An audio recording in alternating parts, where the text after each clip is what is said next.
Hello and welcome back. My name is Dr. Christopher Gennari, and this is the Great Big History Podcast.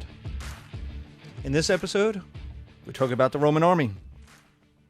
The Roman army is the Legion, Legion, which is the name of the formation, but ends up becoming synonymous with, especially in the Bible, with many, it becomes a non-specific number. But a legion was about 5,000 men, and it was an independent unit. It was like each legion was its own army on the move. So you could see how in the ancient world this worked. You could put a bunch of legions together, but the idea was a legion should be able to conduct its own military affairs on its own.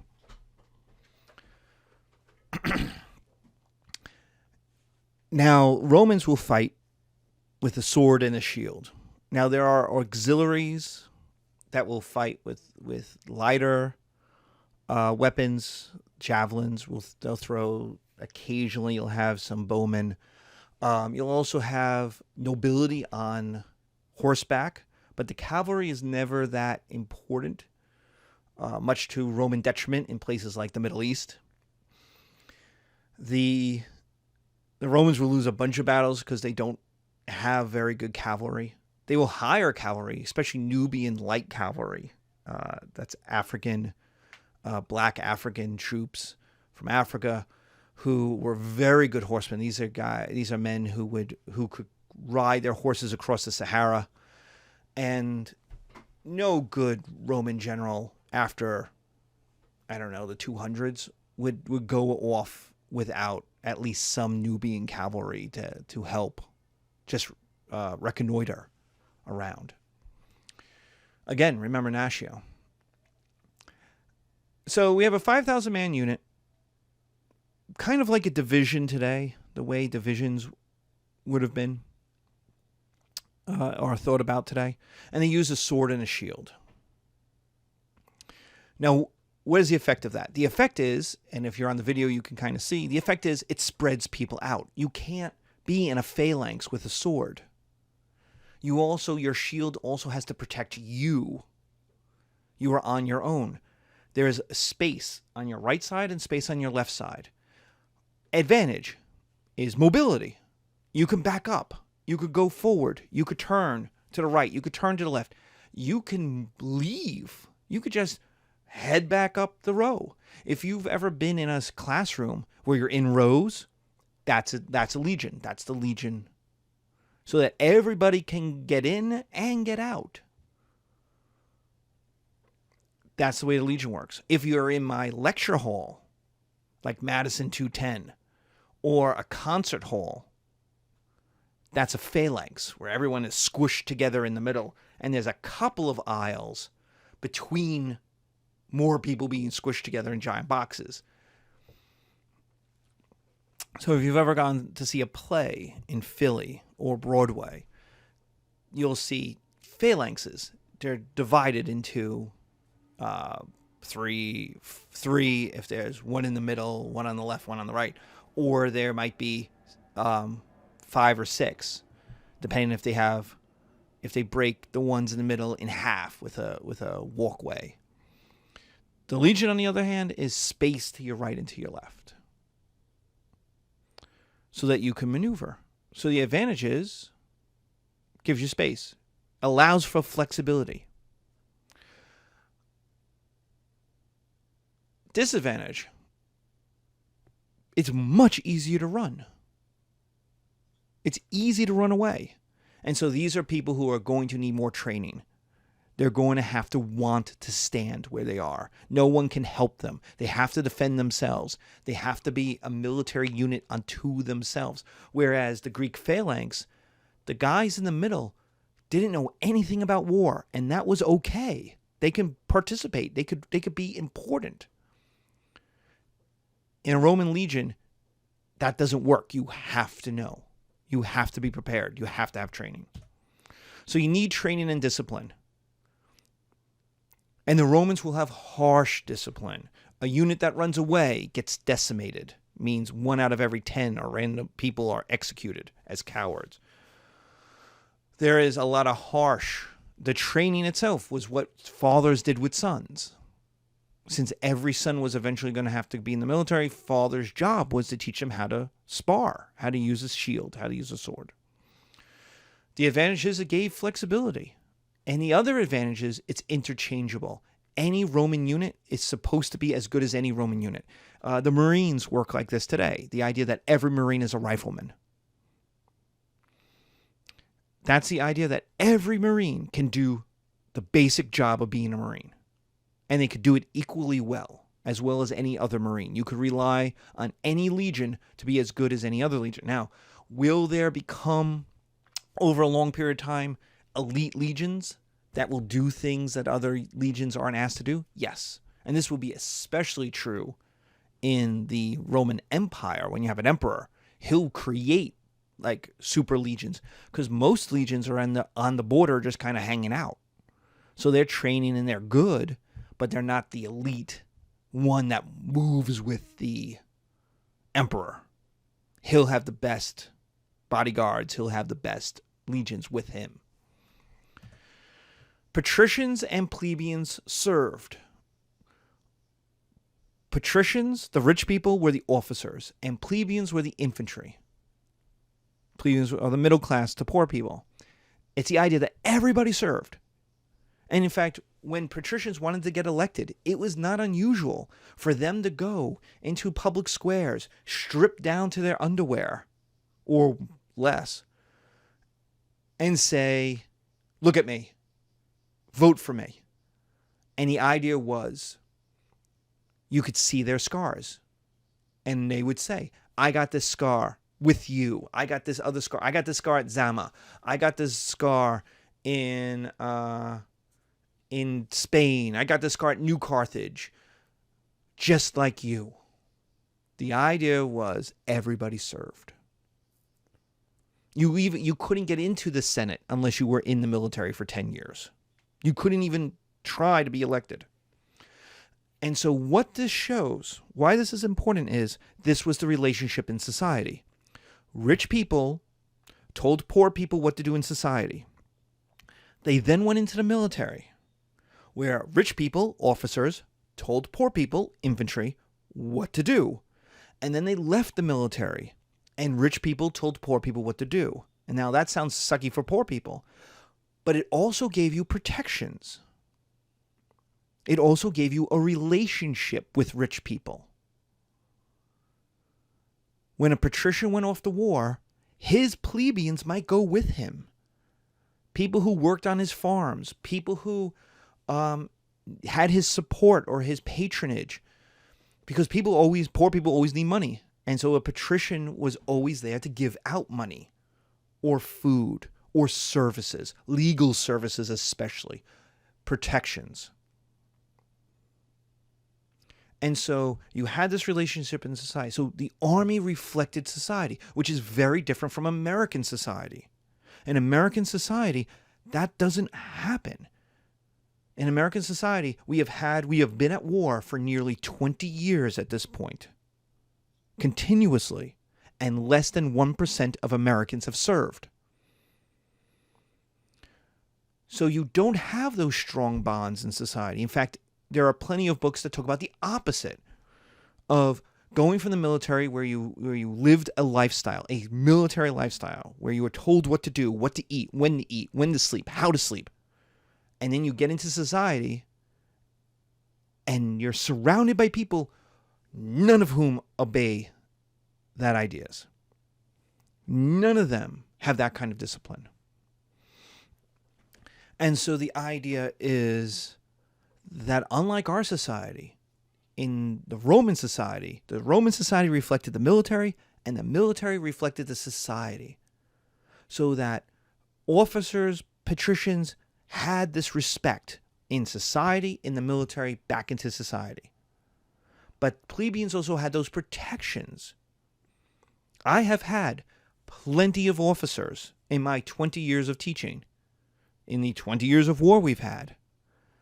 And my question to them has always been, if one of your men knocked on your door and said, "I need help," would you help them?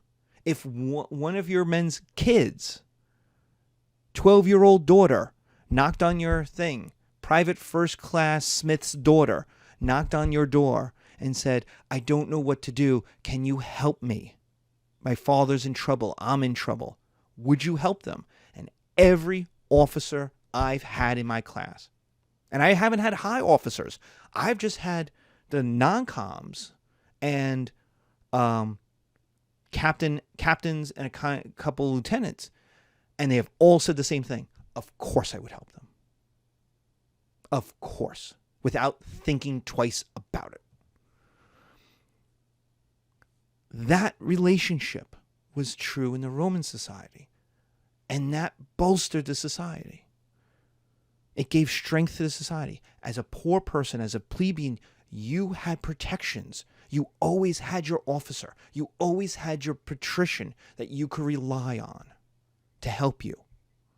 Because their legitimacy was based on that. They can't be an officer if no one likes them, if no one supports them. They can't be a successful patrician if their plebeians don't like them, won't support them, won't vote for them. So you have this reinforcement of society, of responsibilities and protections. Victory was shared glory. Everyone in the unit got it. Everyone in the military got it. A triumph, which is the highest elevation of the group, and for the general, the individual, was a parade through Rome as the Romans threw out flowers as you walked, but the entire army walked through it. They all got to share. The men got bonuses from their patricians for it.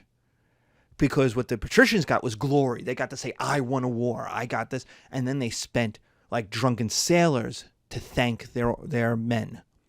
Caesar gave out unbelievable amounts of money to his men. I think it was like a year, 2 years worth of pay. Like imagine getting like $100,000 as a bonus and then getting a parade. We still do this, right? If when the Phillies or the Eagles won their championships, we had a parade, right? We call it, a ticker tape parade. I'm from New York, so it was a ticker tape parade because you would dice up ticker tape and throw it out. We don't do that anymore. But the idea was a triumph is the highest elevation you can get, and you shared it. Everyone who was in the war, everyone who shared in the final victory shared that glory and shared that pride of that glory. So they got to say, I was at Zama. I was at New Carthage. I was at Artemisia. I won victories. Defeat equaled raising more legions. If you were dumb enough to defeat a Roman legion, to wipe it out, the Romans raised more. There's no better version of this, explanation of this than Cannae in 6. Cannae is in 216 BC. It is Hannibal, Hannibals, Hannibal of Carthage, greatest victory. It is one of the greatest victories any general has ever won, ever. Now, Hannibal had already crushed 2 Roman armies. His army was smaller by a third of the Roman army. And in one day, he obliterated the largest Roman army ever put together in one place at one time, ever. 70,000 men were butchered. He lured them into a trap. He surrounded them. Now, you have to understand, in military history, a smaller army cannot surround a larger army. The larger army has more men. They could spread out further.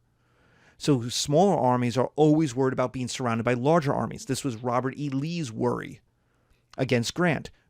Grant always had more men, significantly more men. So Lee's problem was getting surrounded. That if he got surrounded, it was all over. So he's constantly backing up through Virginia.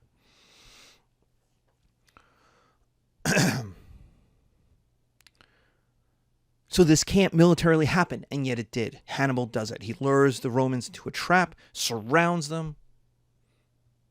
There's one estimate that 800 men a minute were being killed, were being butchered. They were packed so close. like sardines, but even closer than sardines, that you couldn't breathe, that people were being crushed to death. 70,000 men in one day. What does Rome do? It doesn't give up. It should have given up. If it had been any other society, that defeat is the end. It's the end of the society. Hannibal goes to Rome and kind of plants his flag and goes, I'm here. I won. Are we done yet? He had killed 10% of all Roman men in like 3 months. The butchery was so bad that Rome made crying illegal, publicly crying illegal, because so many people had lost family members that if one person started weeping in public, the worry was everybody would, and it would just destroy the society's morale. This is the keep calm and carry on, the beginning of that kind of idea. And what does Rome do? Raises more men, creates more legions. Rome will raise 1 million more men over the next 20 years and put them into the army. 1 million. Nobody else could do this. Nobody else. The Greek world could maybe put 100,000 men into the army if they hired everybody who could hold a sword and to be a mercenary. The Romans could put 1 million men into the field because of Natio. So the idea is they may lose battles, and the Romans will lose battles. Remember that sword and shield. Remember that they're ordinary patricians and plebeians. This is not a warrior society. This is like a bunch of reserves, National Guardsmen going out to battle, especially in the early Republic. They have some experience with weapons. They're not great with them. And so there will be times when they run into expert armies and get destroyed. They may lose battles, but the Romans fight wars. They will win the wars. So what is the effect of this? War all the time for 300 years. The Romans will fight and slowly conquer Italy. They'll beat up their neighbors, the Latins, various different peoples. One of the hardest are the Samnites, who lived in the Apennines, who lived in the mountains. They took a long time to defeat. Eventually, they will defeat the Gauls, and then they'll defeat the Greeks in the south. Defeating the Gauls, they had to learn bravery. They had to learn toughness. The first time the Romans ever saw a Roman attack, they ran. The entire army just threw down their weapons and ran, and the Gauls just laughed at them. Ho, ho, ho, ho, ho, ho, ho. They had to learn how to stand and fight. To fight these guys who were bigger than they were, who were tougher than they were, who were taller than they were. To defeat the Greeks, though, you needed to learn tactics, strategy. You could not run into a Greek phalanx. Again, the best example of this is Pyrrhus. P-Y-R-H-U-S. P-Y-Y-R-H-U-S. Pyrrhus, where we get the word Pyrrhic victory from. Pyrrhus is brought in from Greece, from Albania, with a Greek army, this is a generation after Alexander has died, to defend southern Italy and Sicily from the Romans. He's brought in as a mercenary. He brings in his Macedonian Greek army, and he wins. He's one of the only guys to have a 100% victory record against the Romans. He won. He defeats the Romans every time he fights them. But the victory in destroying those Roman legions is so costly that in the end, he's like, if I keep fighting like this, I'll have no army left. I got to go home. I got to rebuild an army. I got to get my stuff back together back in Greece. I got other things to do than keep doing this. And that's where we get Pyrrhic victory. It's where you win, but it costs you so much. You treat it like a defeat. It's almost like a defeat. So there's a moment that's interesting where two great generals, Hannibal and Scipio, are supposed to be having a drink. I want to say it's in Egypt. They're both ambassadors. Hannibal has been defeated and has run away, has gone to Egypt in asylum.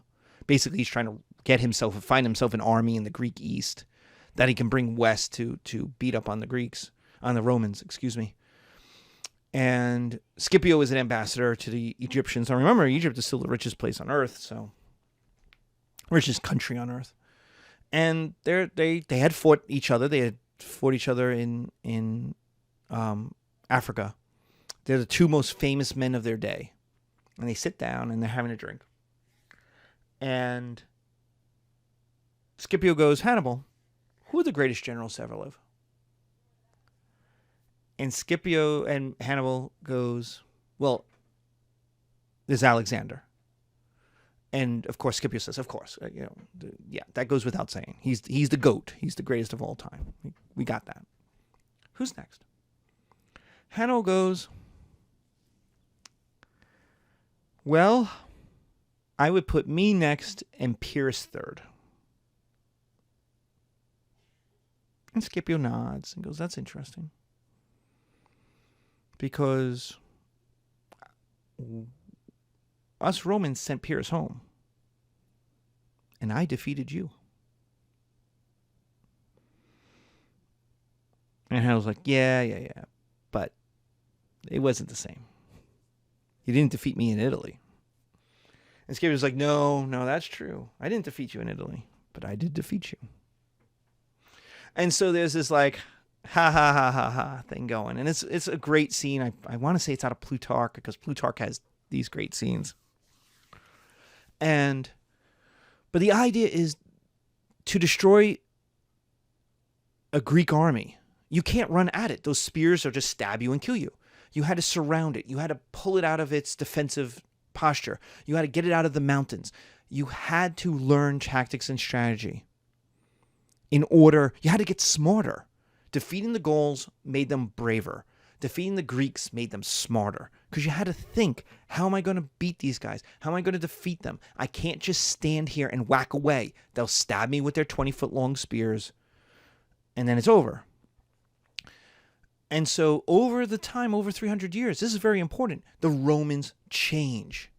The Romans are willing to change. And that's huge because most societies don't change in the ancient world. Most societies are very conservative. If it worked, we keep doing it. So the idea that the Romans are willing to change tells you just how they feel about their world, that they are so under threat of invasion that they have to change. To not change, to not innovate, to not evolve is to be destroyed. It is very much a Darwinian idea. Those who change succeed. Those who don't are destroyed. And so what the Romans do is absorb Italy. They create Italia. They create Italy. They absorb the Latins, the Etruscans, the Greeks, and eventually the Gauls into a united Italia, into a united Italy. And then they bring in Nacio, and that will tie these new people to them. They become Roman. And as wars go on, especially the war with Carthage, the Romans, now there's a period of time between this and the wars with Carthage where the Romans are like, well, I don't know about making you Romans. And then after the war with Carthage, which demands 1 million men, 2 million men to fight in it, the Romans basically say, okay, you're Roman, you're Roman. And that's huge because when Hannibal shows up in Italy, he expects to free all those people beat up by the Romans. He expects them all to join him as mercenaries. And he gets some, but most don't. Most will actually fight for Rome because Hannibal had nothing to offer. He had freedom. That's all. You could go back to the way things were. Well, the way things were terrible. That you were constantly fighting your neighbors, hoping not to be butchered. What the Romans brought was peace. And we'll talk about that in the Roman Empire. But neighbors stopped fighting neighbors. And the Romans said, you can sell your stuff in Rome. You're a Roman. We'll give you the rights to vote. We'll include you. And so what the Romans offered was a bigger world that people were seduced by. Whereas Hannibal offered freedom, but in a small world, in a tiny world, where you were still on your own. And in the end, people chose what Rome offered.